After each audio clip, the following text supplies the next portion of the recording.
Sementara itu pemirsa, pelanggan perusahaan umum daerah atau Perumda Air Minum 2 Saudara Bitung yang menunggak dalam waktu dekat akan ditertibkan.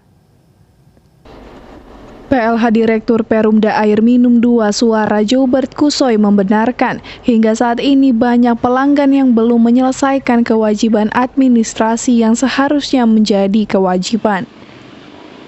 Dari data PDAM Bitung, sebanyak 65,1 miliar masuk dalam piutang yang belum dibayarkan pelanggan PDAM.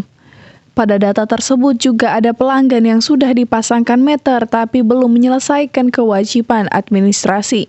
Lebih dari 50-an M itu tunggakan yang ada di pelanggan Perumda Air 2 Saudara Kota Bitung sampai dengan saat ini.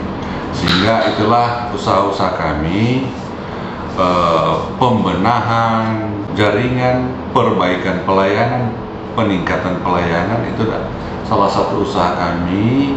Dalam rangka kami juga ketika kami telah melaksanakan itu, timbal balik yang diharapkan masyarakat pelanggan untuk membayar kewajiban mereka. Memang saat ini kami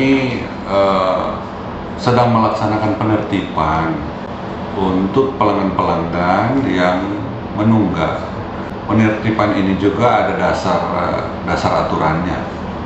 Jadi sesuai dengan Perda, dia 3 bulan ke atas itu diputus sementara.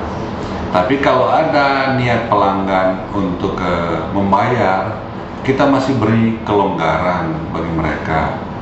Kalau memang terlalu besar atau terlalu berat mereka untuk membayar, kita bisa kasih keringanan untuk mencicil tunggakan, sehingga memudahkan mereka untuk melunasi tunggakan mereka.